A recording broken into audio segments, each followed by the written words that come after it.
or thing.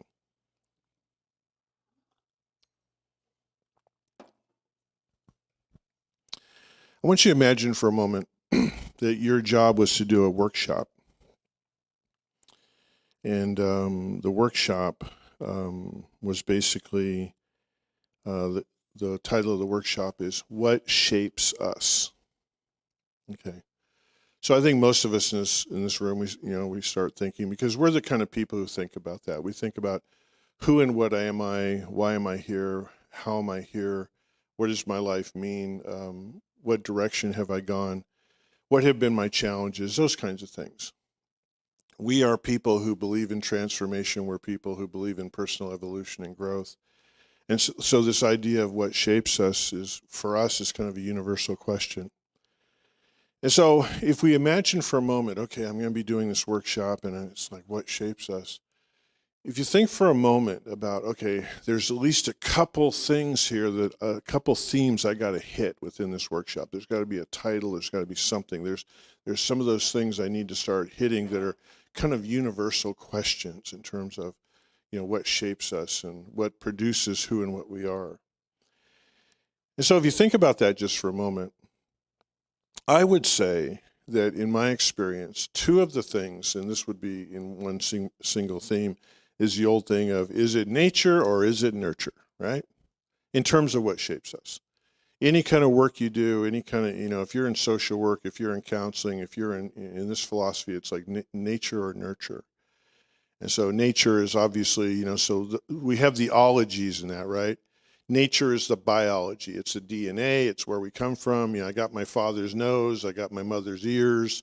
I got my grandfather's propensity to, like to lay around on Saturday afternoons and read the comics. God, that's old school, right? Wow, what are comics, right?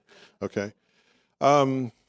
Maybe we recognize that we have some temperaments that have existed before us and our relatives and things like that. Or I don't know how many of you have had this. You're living your life, you're going along, you think you got it all under control, and then all of a sudden one day at a certain age you say something and everyone looks at you and you think, oh my God, that's what my grandma used to say. I can't believe I said that.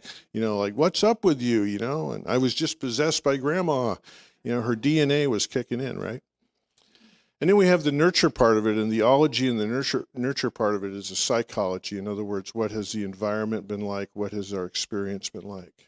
Okay. So what I would like to do today, and so I want to say, first of all, in terms of the ologies, I believe in science. I'm a fan of science. I know that science are the good guys. I'm not an anti-science person, and I certainly am not going to put religion in opposition with science. Wherever science comes down, I'm pretty much on board with that. I like math. I like the whiteboards. I like the formulas. I like all that stuff. So when I say that I want to look at something from a spiritual point of view, I'm not trying to draw a line that is places spirituality and science against each other, or a duality there. See, I believe, and I believe that our teaching believes this, that spirituality is just simply science that we haven't proven yet. In other words, someone hasn't looked far enough down the microscope to see the spiritual implications of what's going on in physics. I think that's what physics has been playing with for a long time. I just read recently, and this kind of blew my mind. I'm not a good mathematician at all. I mean, dealing with my checking account is hard, And so Einstein once said that math will never give us the answers. It just gets us in the neighborhood. I thought, that's my way of putting it, but I thought, wow, Einstein, that's so cool, in other words, math isn't the end all, but it gets us into the neighborhood to find the larger truths. In other words, he said, if you do mathematical equations long enough, they're not really going to work out, but they get us there, And so that's what I think about spirituality. So if we think of nature or nurture in this point, first of all, I'd like to take the or out of it. I'd like to say nature and nurture. Okay. So I think that the nature part of it is, and this is a really interesting piece, because this is one of those places where science hasn't looked far enough down the microscope yet. We'll figure this out. But spirituality has some ideas about this. Nature would be the personality that we all come in with, right? If any of you have, a lot of you have children, or you've been a child or whatever, and you have a family, you got 2, 3, 4 kids, 5 kids, whatever it is. What's one of the things you know? Day one, they're all different. I got 3 kids. Day one, they started out different, all 3 of them, right? I spent this last week in close contact with 2 of my children, which was amazing. Spent a couple days with one of them. I spent a day with another one of my sons and my daughter. And it's interesting. We have this shared experience. We have this, we have the nurture part of it. The rubbing up against each other in life, and how we're polishing each other, and how we maybe don't like the way we're rubbing each other, or we do like the way we're rubbing each other. That's the nurture part of it. But I see these 3 individuals who have had very much the same experience, but are very different people in terms of the way they walk away. And so basically there's this idea that when our personality comes into this world, and it comes into the place that has been manifested around it, what is its reaction to it? What is our reaction to it? I have a sister. I have one sister. The family that we came into, my sister was all in. My sister was the rule follower. She thought it was great. She loved it. She loved my parents. She had a great relationship with them in terms of they got along and stuff. Me, not so much. I came in and my mom said to me, she said, the minute you were born, you were just grumpy. You were just, you like, prove that to me. I don't know if I want to go along with that. I don't want to be on your team, and she goes, oh, I hated it when you asked all those questions. Just want, Mom, I want to ask some questions. Go to your room. Just go there. You take your peanut butter sandwich, go in there, take the cat, whatever, just go away. I'm tired of your questions, all right? Okay. My sister wasn't like that. She would sit at the kitchen table and color. She'd be all plugged in, right? And so basically, if we take this formula, the nature and the nurture from a spiritual point of view, the personality comes into this world, and then that personality begins to rub up against what it finds in this world. That's why you'll find that in families, you'll see children go in kind of different directions. Charles Fillmore says about this, and I put together a couple of his quotes and polished it up a little bit. I think Fillmore would be okay with this. He says, when our soul has an innate means inborn or natural, inborn or a natural thing. When our soul has an innate desire for material expression and asserts itself into an abundant spiritual life, it manifests itself into the incorporation of our affairs and physical expressions and experiences. I love that. What's implied there? If I were to say, when were you born? What would Fillmore say? That's right. That thing on your driver's license ain't right. Okay? That's what's implied in what he's saying. So the first thing we have to do is start to wrap our mind around the fact that we are eternal beings. And remember I talked about, religion and spirituality.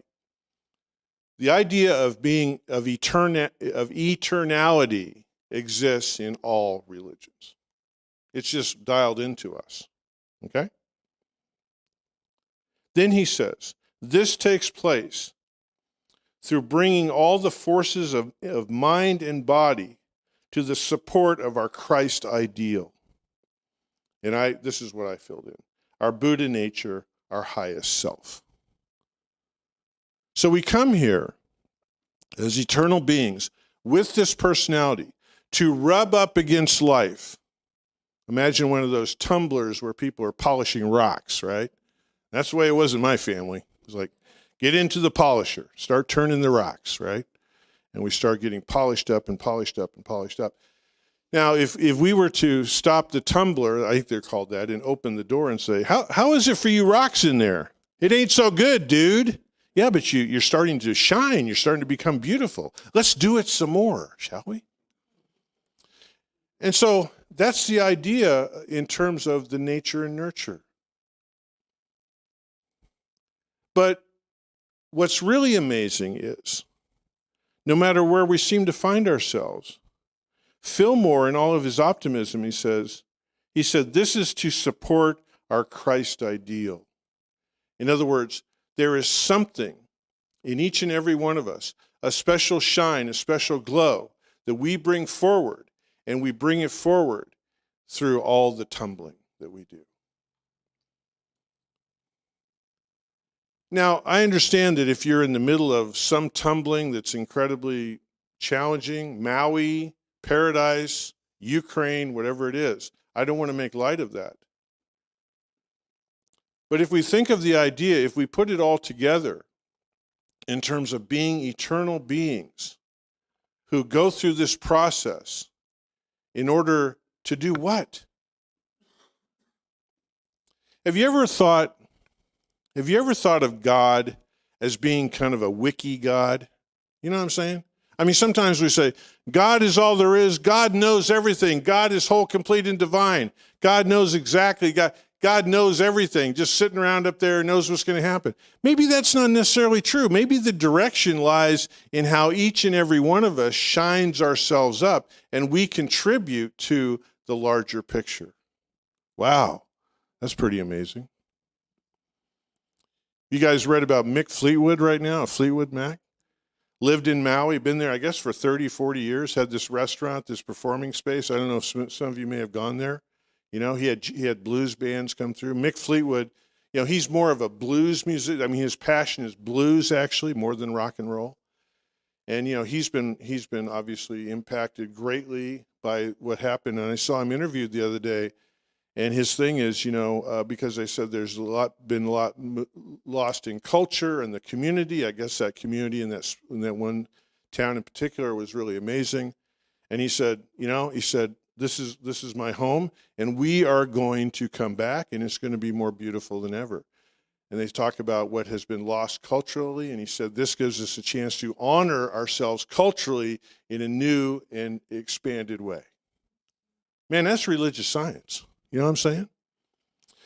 To be able to look through the tumbler and start to see the stone. From what I can tell, this idea of eternality and what we become is that Fillmore, who is very much grounded in the biblical sensibilities, the Judeo-Christian and biblical, he had a particular affection for a verse in chapter 33 of the biblical book of Deuteronomy. There's a real little line here that says, "The eternal Spirit is our indwelling place." The eternal Spirit is our indwelling place. And if we see now one of the things that when I got involved in metaphysics, I really struggled with. Okay, so I'm going through a really challenging situation. I'm going through paradise, right? And religious science at some point needs me to grab a hold of the idea that where I am is whole, complete, and divine. I want to go, what? What are you talking about? What's whole, complete, and divine about this? What's perfect about this? And Fillmore says, it's the journey. That's where the perfection is. Our challenges are our challenges. Our challenges can be felt. Our challenges, we can shed tears. We can go through physical issues. We can go through emotional issues. We can go through addiction issues. We can go through whatever. And we say, where is the perfection? And what people like Fillmore and Ernest Holmes, who is our founder, would say, it's in the journey. Because we are always within the eternal realm of spirit. This is what I think what Jesus meant in, the New Testament. This is some of you who hear me speak once in a while. I bring this up once in a while because this to me is so. I mean, my God, if I could channel something, if I had a magic wand with my clients that I work with, if I could just here it is. This is what I want to hear them say. I am in this world, but I am not of this world. Oh my God. I am in this situation, but I'm not of this situation. And I want to say this respectfully, because I know everyone has their own experience. But for some people, it is, I am in this family, but I'm not of this family. Again, respectfully, I was born into this religion, but I'm not of this religion, right? I am in this challenge, but I'm not of this challenge. I am transcendent. I am on an eternal journey. What is my job? To figure it out and to get shined up. You know what I'm saying? Years ago, I went up to the Ananda Center up in above Nevada City. Thank you. And I used to like to go up there a lot. And I'd always heard that there was a silent meditation retreat that was further up the road. I always heard about it like how we hear about unicorns. Is it out there?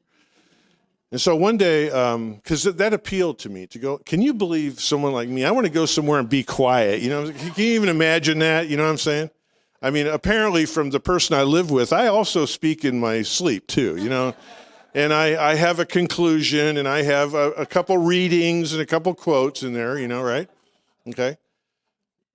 It's like I had my my sister's granddaughter said to me, "You like the sound of your own voice." She was 8 years old.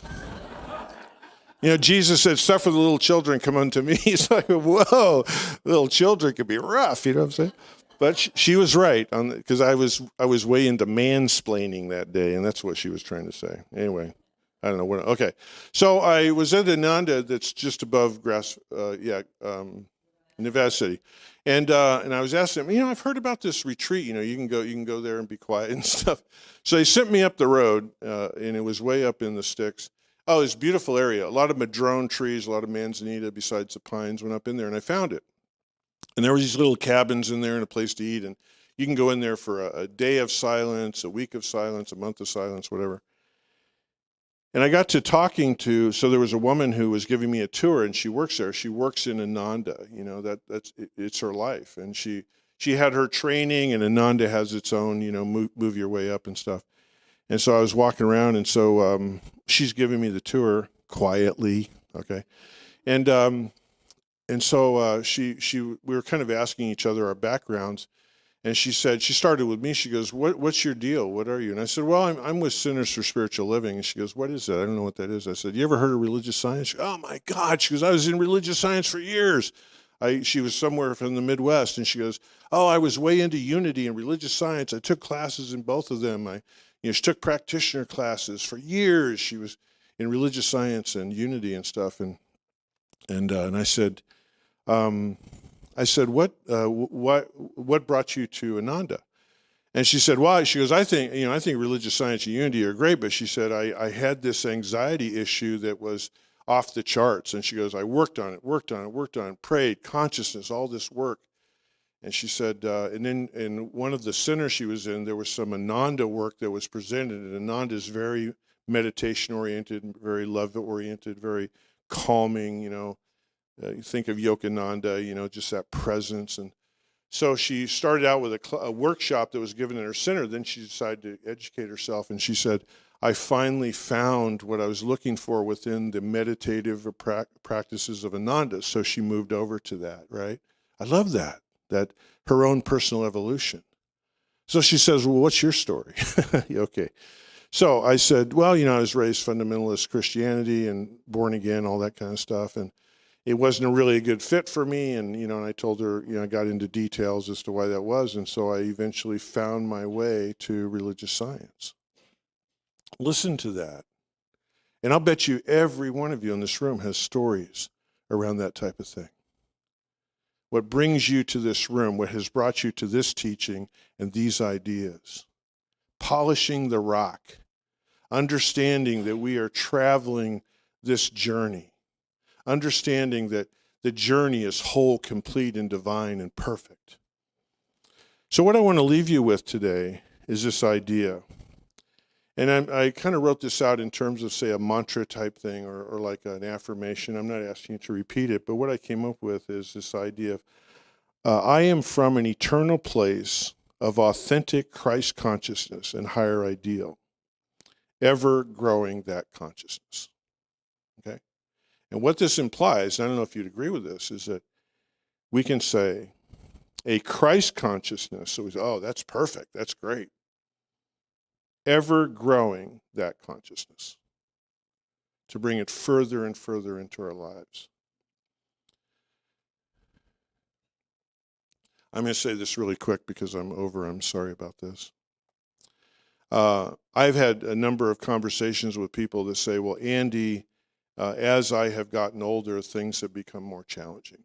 Okay, what do you think that means? Now, and I didn't come up with this on myself. I'm not the brightest bulb in the tree, but from what I'm learning is that is this even more of an opportunity to shine the stone that we are? In other words, as Thich Nhat Hanh might say, let's look for the opportunity going in, not just the one coming out. All right. Thank you very much, you guys.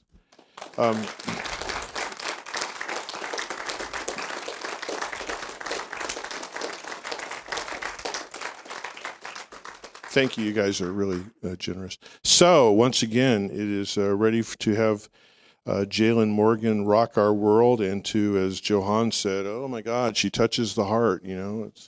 So come on up, Jalen.